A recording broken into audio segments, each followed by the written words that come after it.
Welcome to good stories. آدھا کمبل۔ ایک دفعہ کا ذکر ہے کہ ایک شہر میں دولت مند تاجر رہا کرتا تھا۔ اس کے گھر ایک بیٹا پیدا ہوا۔ اس دولت مند تاجر نے اپنے بیٹے کو لاڑ پیار سے پالا اور اس کی بڑی اچھی تربیت کی۔ اس تاجر نے سوچا کہ اب میں اپنے بیٹے کی شادی کر دیتا ہوں۔ اس نے اپنے بیٹے کی شادی کر دی۔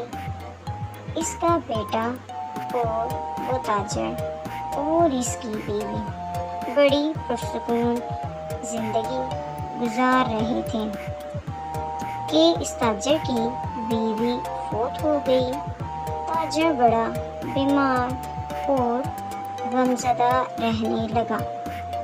اس نے سوچا میرے مرنے کے بعد اس دولت پر میرے بیٹے کا حق ہوگا، کیوں نہ میں یہ دولت اپنی زندگی میں ہی اپنے بیٹے کے نام کر دوں۔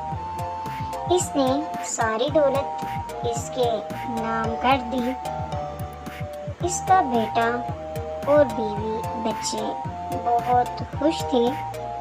وہ ان کی بہت خدمت کرتے تھے۔ آہستہ آہستہ ان لوگوں کی خدمت کا جذبہ کم ہونے لگا۔ تاجر بہت بیمار رہنے لگا۔ اس کا بیٹا تاجر کے علاج پر توجہ نہ دیتا تھا۔ تاجر رات بھر کھانستا رہتا۔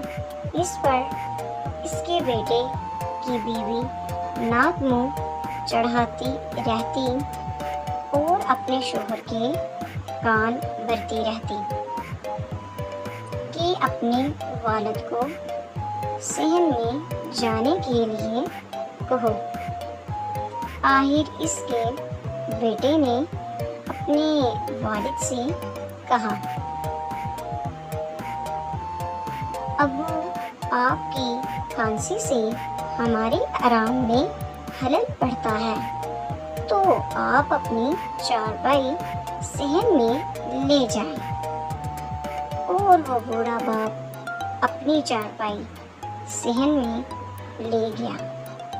اس نے اپنے بیٹے سے کہا، باہر بہت سردی ہے، میرے لیے ایک کمبل لے آؤ۔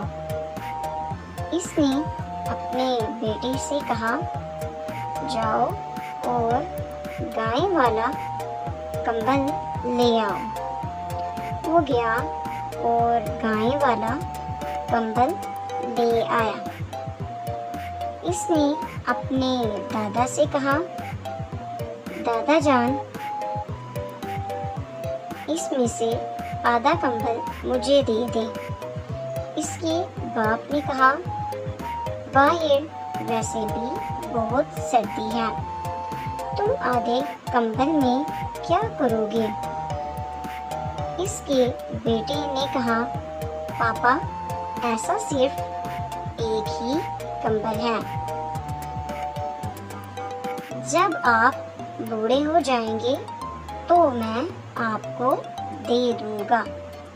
اس کا باپ اپنے بیٹے کی بات سے لرز اٹھا اور اپنے باپ کو اندر لے گیا اور اس کی خدمت کی اور اس کی ساری زندگی دعائیں لیں۔ ہمیں بھی چاہیے کہ ہم اپنے ماں باپ کی خدمت کریں، کیونکہ ماں باپ کی دعائیں بچوں کی آخرت سنوارتی ہیں۔ شکریہ۔ Please like, share and subscribe to Stories.